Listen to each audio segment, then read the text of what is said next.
From before the foundation of the earth, hymns have united hearts and minds in singing prayers and praises to God, and giving testimony, encouragement, and comfort to each other. Our hymns are great spiritual treasures, provided by faithful writers and composers who learned the great truths of the gospel and expressed them in music and verse. These hymns reflect the trials and experiences of life and the feelings and thoughts we all share in common.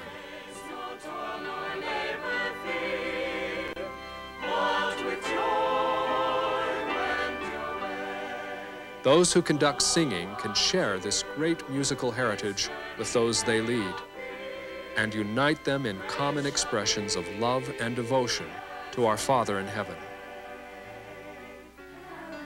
Conducting singing has two aspects, the spiritual and the physical. The spiritual part of conducting comes from feelings inside, and it reveals itself through the conductor's desire to lift and encourage the congregation. The Spirit can also direct us as we select just the right hymn for a particular occasion. The physical part of conducting helps the singers start and stop together, to sing at the same speed and in the same style. This tape focuses on these basic physical skills of conducting hymns: how to begin and end a hymn, how to conduct the different beat patterns, how to conduct from one verse of a hymn to the next, and other basic techniques.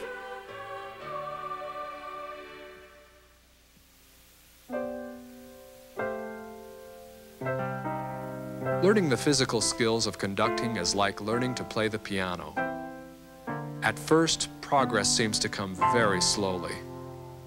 But after constant practice and persistence, the notes become easier to play, so that soon the player can begin to concentrate on some of the refinements, such as expression, that open the door to the spiritual beauty of the music.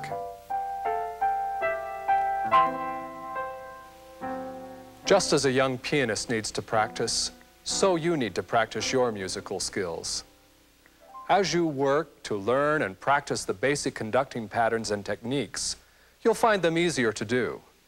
And then you can concentrate on the spiritual aspects of your calling. This presentation will provide you with the foundations and techniques of proper conducting. It will take hard work and patience on your part to develop correct conducting skills. Therefore, you will want to work through this instruction several times to make sure you understand and can apply the techniques presented. A little later, several brothers and sisters will try out some of the conducting techniques we are learning. You will notice that each has his own individual style, and you will develop your own style too, and that's okay. Just remember to keep your techniques based within the proper foundations, and you will learn from this presentation. Now, as we begin to demonstrate the different conducting techniques, please participate along during the practice sections. It will help you learn the proper action, and you will build your confidence so that you are more prepared to begin your calling. Feel free to stop the tape or rewind it anytime you need extra practice. Let's start with the conducting patterns, or beat patterns. The beat pattern is the pattern your arm makes in the air as it shows the beat of the music. Patterns can show 2 beats, 3 beats, or even more.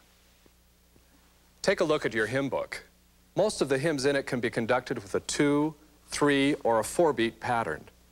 To find out which pattern to use, look in the top left-hand corner of each hymn, just to the left of the starting note, and you'll find the time signature, 2 numbers, one above the other. The top number in the time signature tells you which pattern to conduct. For this hymn, you'd use a pattern of 2 beats.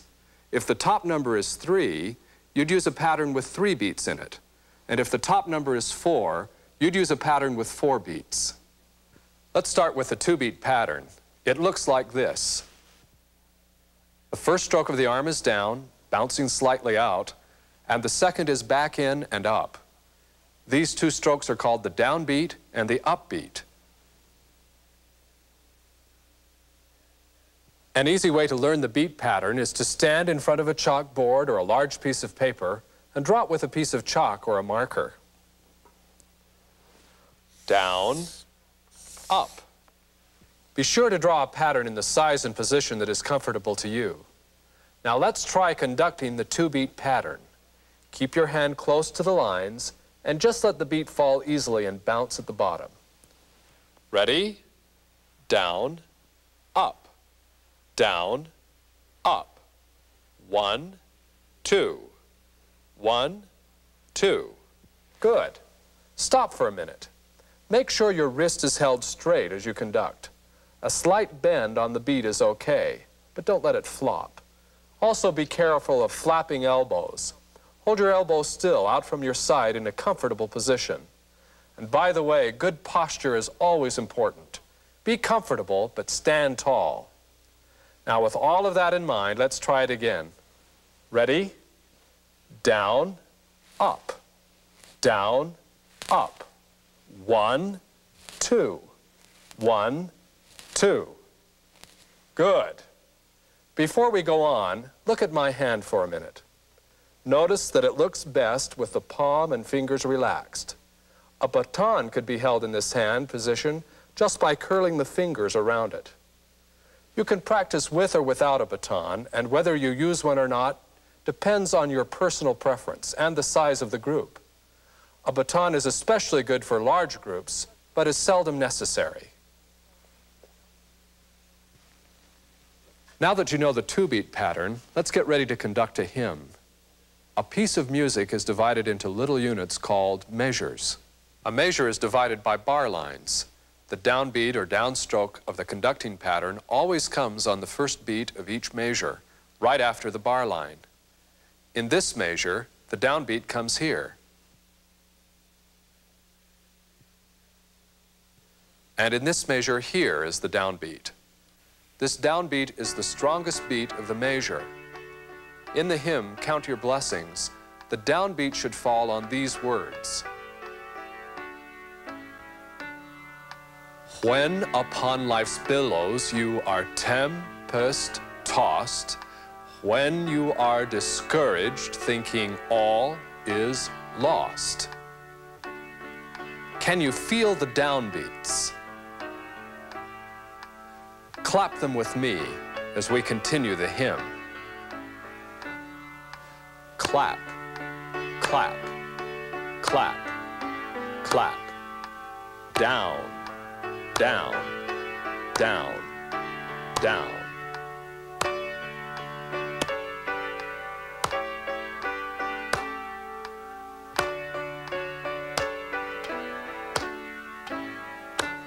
Very good. Now let's fit our 2-beat pattern to the music of this hymn.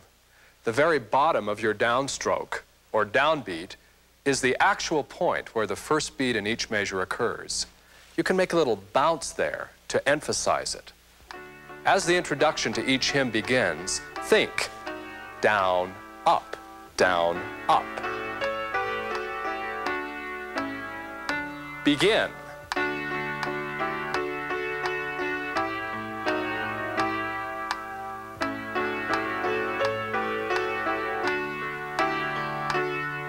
Be sure you keep your hand down. Keep the fingers relaxed. Don't let the wrists get floppy, and don't flap your elbows either. Try and maintain a nice, even, steady flow.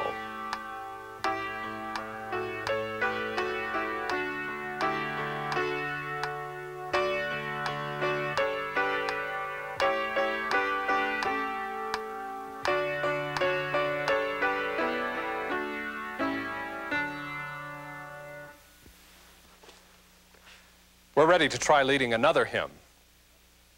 Let's do Joy to the World. Notice the 2/4 time signature. We'll use the 2-beat pattern. First find the downbeat. 1, 2. Begin.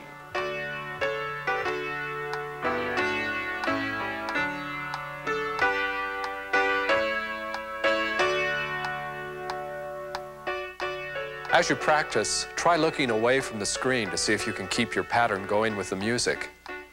Then occasionally check yourself to see how you're doing.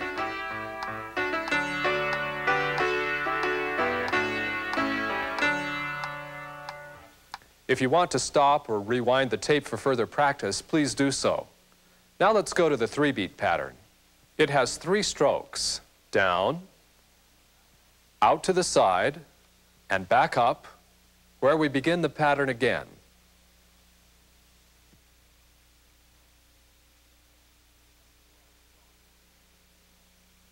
Let's draw it.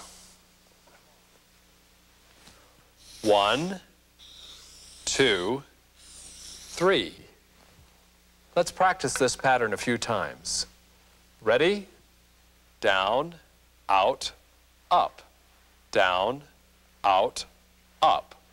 1, 2, 3. 1, 2, 3. It's good to keep the conducting pattern in an area between the waist and the shoulders.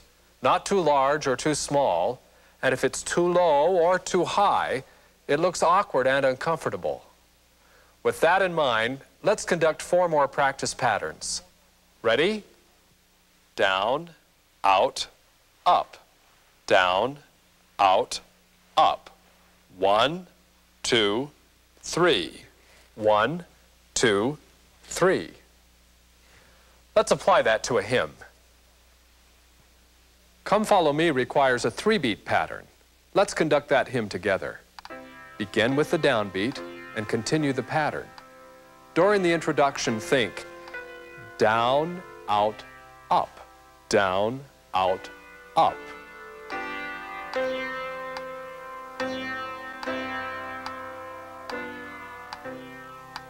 Begin.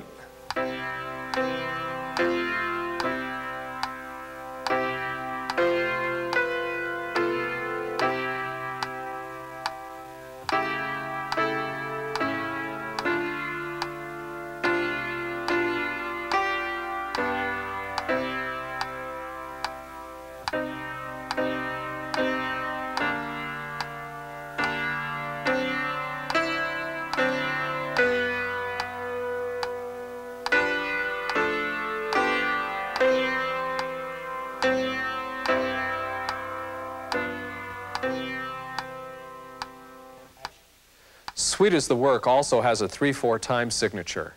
Let's conduct this hymn with the 3-beat pattern we've just learned. During the introduction, find the downbeat. Down, 2, 3, down, 2, 3.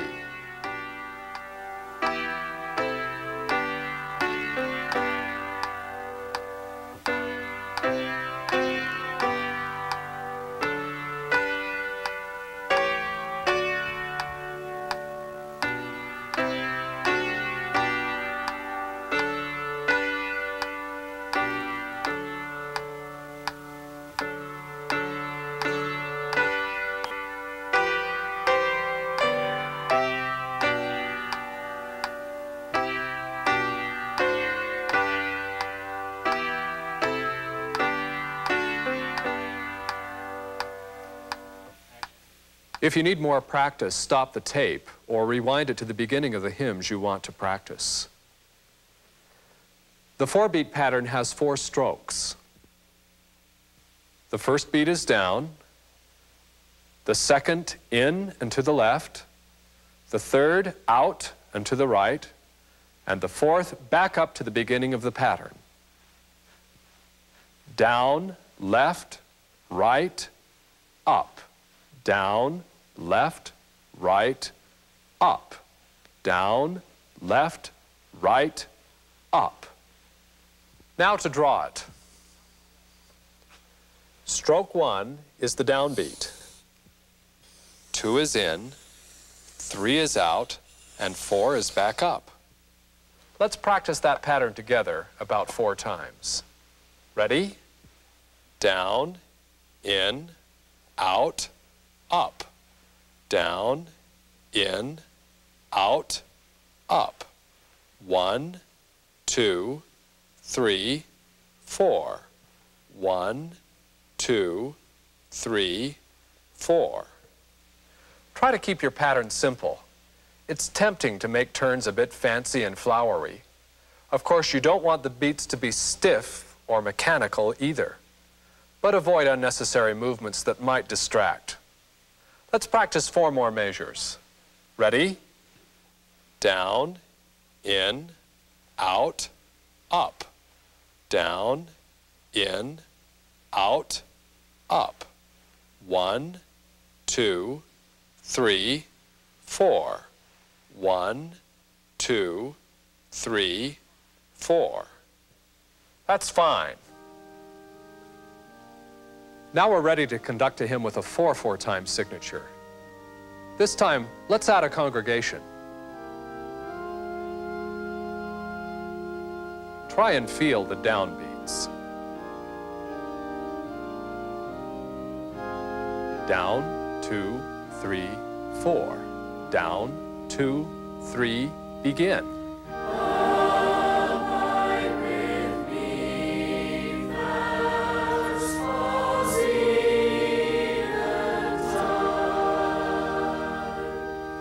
Keep the beat pattern steady. The downbeat always occurs on the first beat of each measure. This hymn has a quiet, devotional nature and is best conducted with a legato, or smooth flowing style. The sister's face also reflects the reverent mood of the hymn and conveys that mood to the congregation.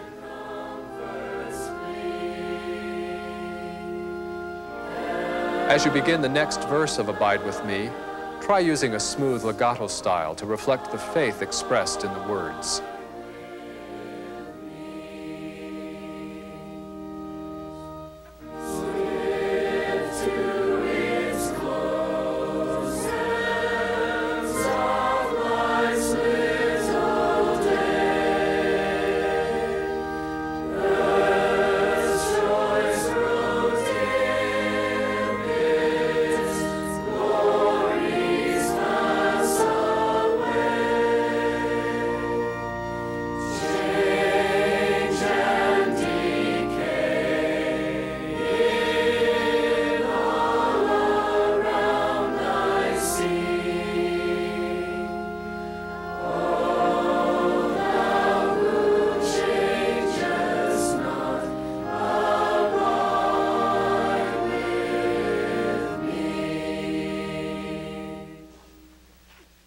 We can use the same 4-beat pattern to conduct Choose the Right, but the spirit of this hymn is more vigorous and lively, like a march.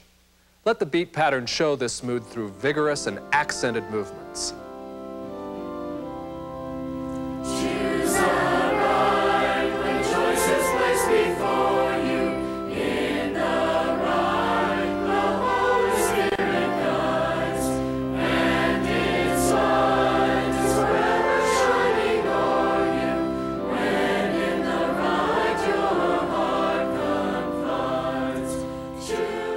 The sister's face reflects vigor and animation to help the congregation feel the spirit of the hymn.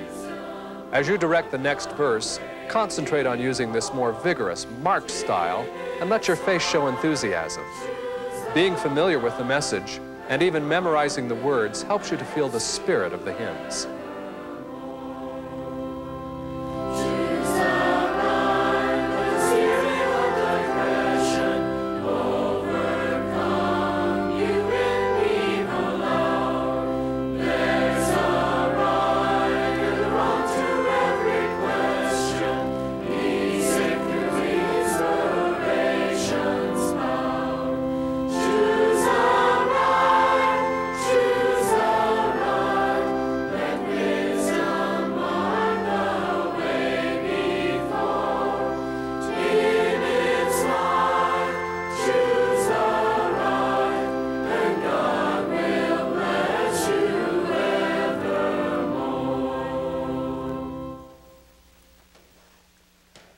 When the music director knows the words well, he or she can conduct and sing with the spirit, and with understanding also. Hymns that have a 6 as the top number can be conducted using a 6-beat pattern. The first stroke is down. The second to the left, the third further to the left, the fourth changes directions to the right, the fifth further to the right, and the sixth back up where we started. Now let's practice that about 3 measures worth. Ready? Down, left, left, right, right, up. Down, left, left, right, right, up. 1, 2, 3, 4, 5, 6. 1, 2, 3, 4, 5, 6. Let's conduct Silent Night, a favorite hymn in 6/4 time. Feel the downbeat and the 4th beat, which is also important in the 6-beat pattern. Down, left, left, right, right, up. Down, left, left, right, right, up. 1, 2, 3, 4, 5, 6. 1, 2, 3, 4, 5, 6. 1, 4. 1, 4.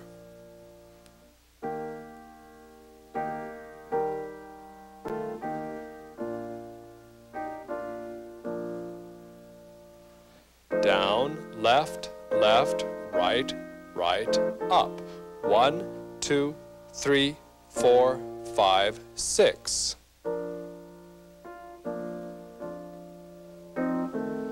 1. Very good. Another simple way to conduct a slower hymn that has 6 beats to the measure is to use a double 3-beat pattern. The first one should be a large one. 1, 2, 3. Followed by a smaller one. 4, 5, 6. You won't even need to practice this pattern because you already know the 3-beat pattern. Be sure to keep the second pattern small so that there is only 1 strong beat in each measure. Let's use this double 3 pattern now in another verse of Silent Night.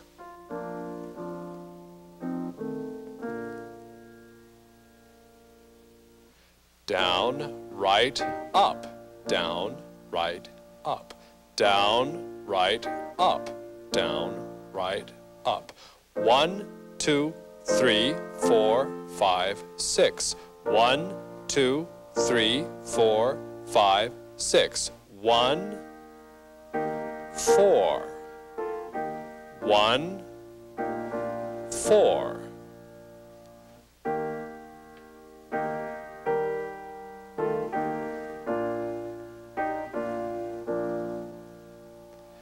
Down, right, up.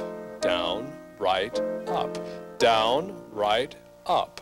Down, right, up. 1, 2, 3, 4, 5, 6. Hold. And release. There are other ways of conducting 6 beats depending on the tempo. A fast-paced hymn, such as Master, the Tempest is Raging, is usually conducted with a 2-beat pattern. The first 3 beats go down with the downstroke. The last 3 beats go with the upstroke. 1, 2, 3, 4, 5, 6. 1, 2, 3, 4, 5, 6. 1, 4. 1, 4. 1, 4. 1, 4. Down, up.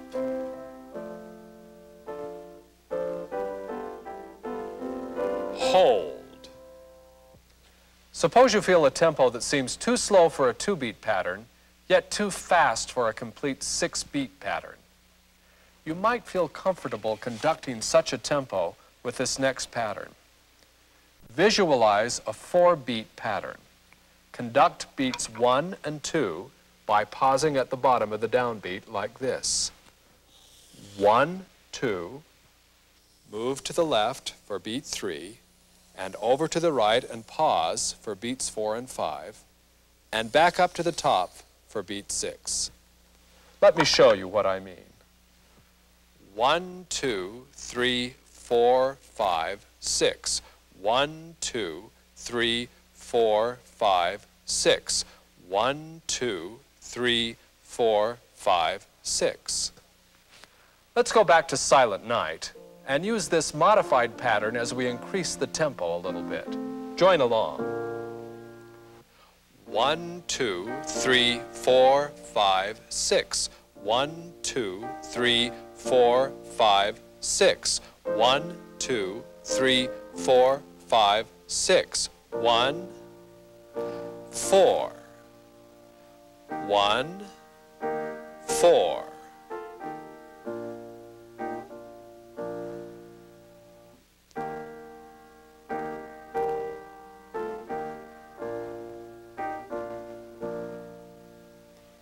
One, 2, 3, 4, 5, 6. 1, 2, 3, 4, 5, 6. 1, 2, 3, 4, 5, 6.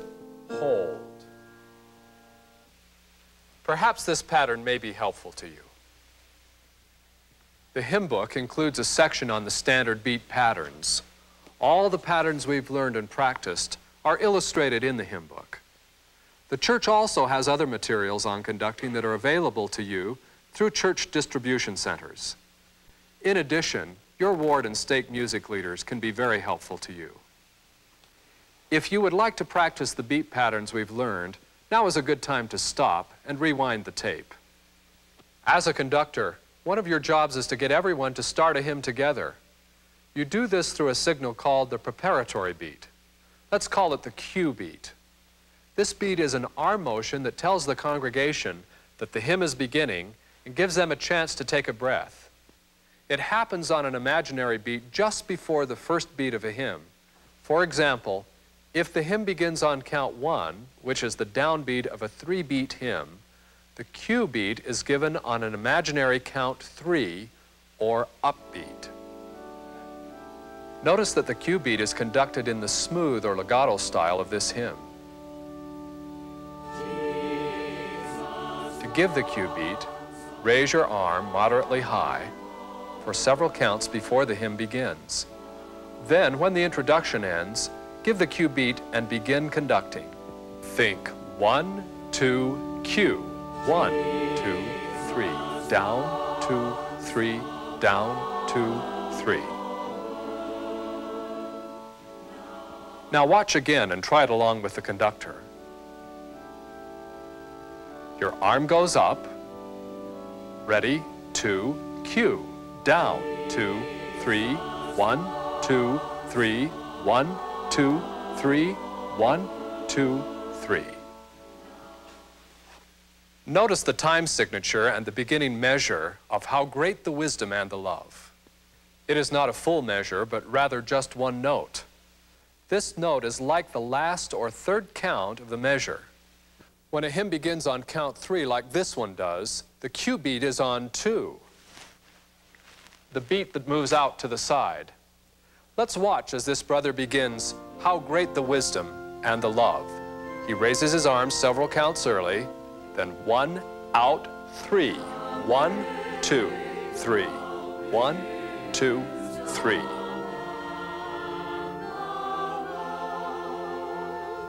Now you try it as we watch him again. Think 1, 2, 3, 1, out.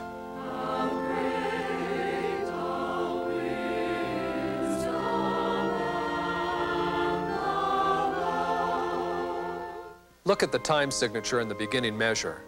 This hymn also begins on count 3, making the cue beat occur on count 2. Let's all practice the cue beat. Think the beat. 1, 2, 3, 1, out. I stand all amazed at the love Jesus offers me. Now you try it as the brother begins this hymn again.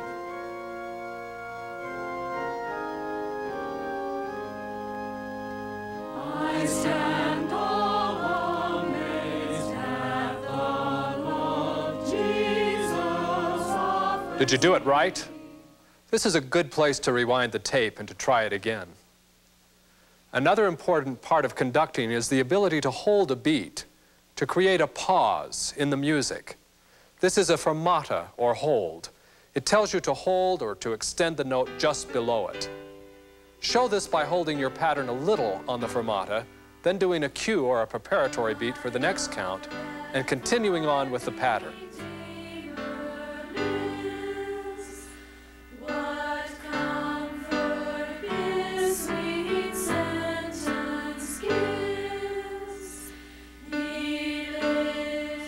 Let's conduct the first two lines of this hymn together.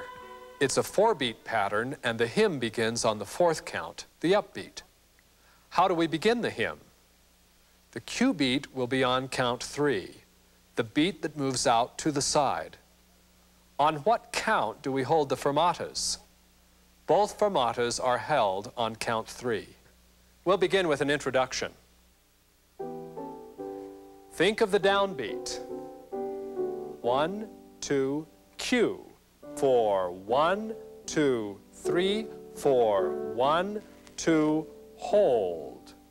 4, 1, 2, 3, 4, 1, 2, hold. 4, 1, 2, 3. How did you do? Did you remember to cue after each fermata? Let's try conducting this hymn together.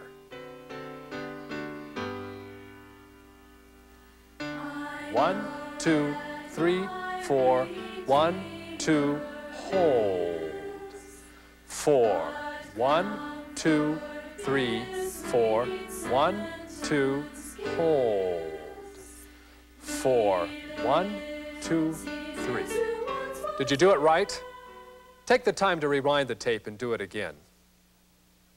At the end of a hymn, the final note is usually sustained, whether it has a fermata or not. The conductor usually conducts the final chord as if there were a fermata, rather than beating out the actual number of counts. Hold the final chord until it's time for its release or cutoff. Then make that cutoff with a circular motion that stops exactly when the singing should stop. Then lower your arm. Let's do the last 4 measures of this hymn together.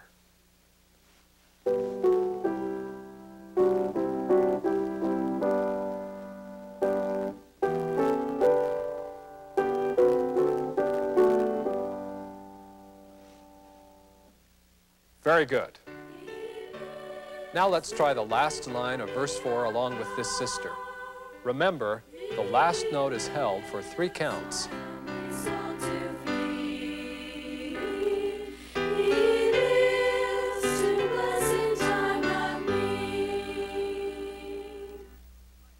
How did it go? Try it again if you'd like. Notice that in the hymn, How Great the Wisdom and the Love, a hymn in 3/4 time, the fermata or hold occurs on beat 1. Beat 1, of course, is the downbeat, and it usually moves downward. However, because of the fermata, the downstroke needs to be shortened so that the beat remains high and visible for the fermata, and then moves quickly to the position of count 2 for the cutoff. From there, the process is just like we've already practiced. Let me demonstrate this fermata for you, starting at the pickup to measure 8, and Sent the Savior. Down, 2, 3, down, 2, 3, down, 2, 3, fermata, cue, 3, 1, 2, 3, 1, 2, 3, hold, and release. Let's conduct the first verse of this hymn. Concentrate on using a correct cue beat to start the hymn, then try to follow through the fermata. The hymn begins on count 3, and the cue beat is count 2, out to the side. How great the wisdom and the love that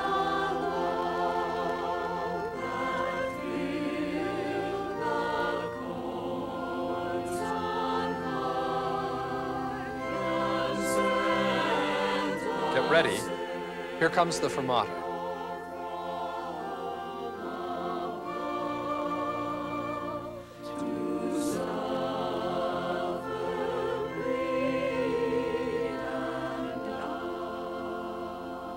Now let's look at how we make the transition from one verse to the next in this hymn. If the conductor keeps a strict tempo through the transition, there's no extra time for the singers to breathe or swallow or move their eyes to the beginning of the next verse. Besides, it is not musically satisfying to rush from one verse to the next. A good conductor needs to make time for the singers so they're ready for each new verse, but without losing the momentum of the hymn. The easiest way to accomplish this is to hold the last chord as though it were a fermata, and then follow it with a large and definite motion that serves both as the cutoff and the cue beat for the verse that follows. Let's look again at our example. The first verse of the hymn, How Great the Wisdom and the Love, concludes on count 2, while the next verse begins on count 3. Let me demonstrate ending the first verse and beginning the second, starting at the words, to suffer, bleed, and die.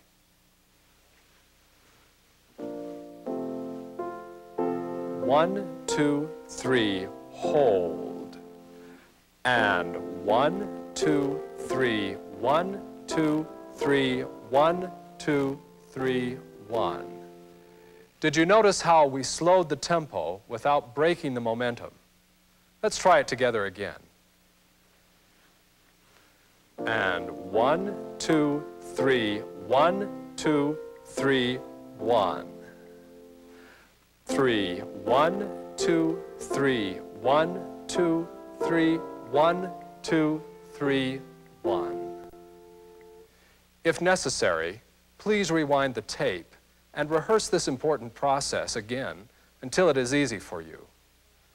Remember, at the very end of a hymn, on the last chord of the last verse, you make a complete release or cutoff to the end of the hymn, using the circular motion. Now we're ready to conduct through 2 complete verses of How Great the Wisdom and the Love. We'll begin with an introduction.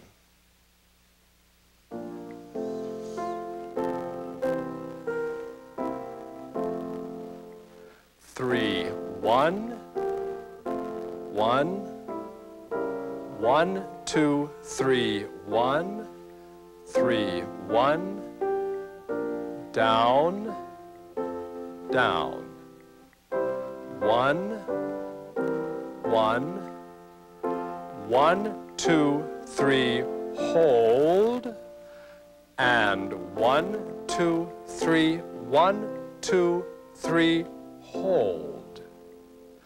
Cue 1, 1, 1, 2, 3, 1, 3, 1, 3, 1, 3, 1, 3, 1, 1, 1, 2, 3, hold, 3, 1, 3, 1, 2, 3, hold. Release and down. You'll need to practice each of these skills individually again and again until they become second nature to you. Practice the 2-beat pattern, the 3-beat pattern, the 4-beat pattern, the hold and the cutoff, until you're comfortable enough with each to join them together to conduct a hymn in front of any group, your family, your ward, or even the Tabernacle Choir.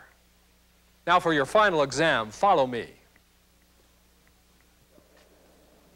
Try directing the Tabernacle Choir in Christ the Lord is Risen Today. Remember, stay with the basics that you've learned. Perform it as a double L, but as a single flipped L so that it doesn't slow the tongue down. Oh, here's our conducting student. Welcome. Come right up on the podium. Choir's looking forward to a great experience with you. I'm sure you'll have a good time. You know the 4-beat pattern that matches the time signature, and where the preparatory beat starts on count 3, you'll want to conduct with a firm and vigorous beat. Ready? It's all yours.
Are you feeling the thrill of conducting?